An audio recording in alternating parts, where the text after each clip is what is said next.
name is James O'Connor. We're farming here in Inniskeen in South Monaghan. We milk cows and a bit of beef. Well, we probably farm about 300 acres. We own about 60 acres or so here. We have a lot of leased ground here around us. Just typical rolling stony grey soils of Monaghan. Plenty of hills. Just myself full time with help from my son Paddy, and my nephews give me a bit of a hand, and we've a couple of relief milkers. We've been thinking about buying a tanker for the last couple of years. But the main reason, as I say, it's just opportunity to get out. As you see, we've a lot of fairly steep hills, and it was too awkward trying to organise a contractor for the cows. Just had a graze. You know, the window of opportunity was too small, so we had been in the back of our head to go for a tanker for the last couple of years.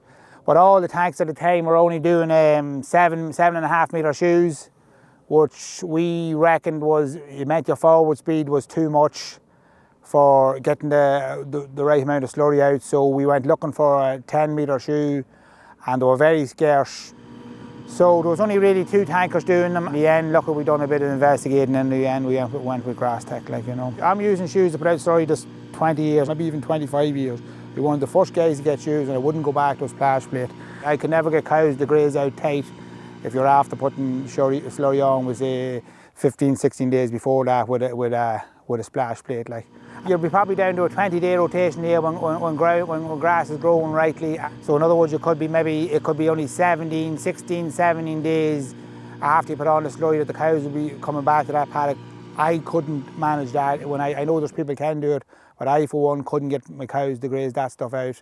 Now, you could even go down to maybe 12 days. You know, the paddock could be grazed 5 or 6 days, maybe with a cover of 500 or 600 on it, and I'd still be confident enough to go out with a shoe that you wouldn't see it in the grazing results the next time around. Like, you know, the fact that we have so many leased farms and there's so many houses about the place anymore.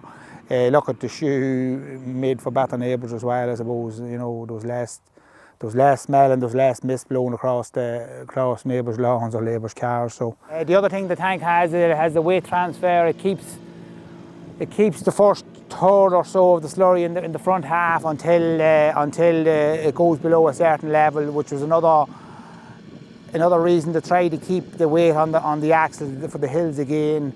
Everything else is fairly standard. Air brakes, a big capacity pump. The other thing we put on it for safety reasons was the lazy arm or the self-filling arm, because look, it's the young lad that does a lot of slurrying and that, and you prefer him that he can stay on the cab, that, you know, or even anybody else. But the lazy arm was probably we thought was a must as well, because we didn't want to be getting in and out of the tanker, you know, to fill loads for safety reasons and just for convenience and everything as well, like, you know. We went for the ball and spoon. Look, we were told by other contractors not to go for a crook, but because of the sow and, you know, the shoving forward, like, so we went for the ball and spoon, like.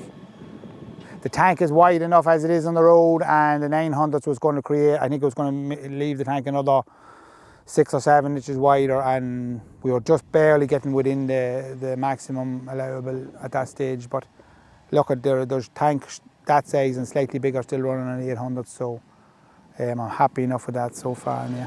Some of the silage ground is about 3 or 4 mile away, fairly rough country roads, and it seems to be actually pulled fairly well, like, you know. Up to the last, we'll say the closing week has been fairly good. At least when you have your own tank, you can pick and choose your windows of opportunity. I suppose that was the main reason for getting the tank. We've been able to, every tank was completely emptied before the season closed, which is a big plus for us, like, you know. Look, we've gotten our hills done that, you know, I suppose in times gone past we haven't been able to do with tankers. We were discovering that all these flat fields here, they were getting the slurry all the time, so they were up in the indexes 3s and 4s, and the hills was back down to indexes 2s for P and Ks. So that was the main reason that we could pick and choose. We knew when we were going to have our fields grazed, and if the weather was right, we could chance up with 4 or 5 loads, you know. So we'd still get a contractor to put out maybe with an umbilical if it suited the time of year, but in the main we've put out the majority of our slurry this year with the machine, and it seems to have so far worked out okay, like, you know.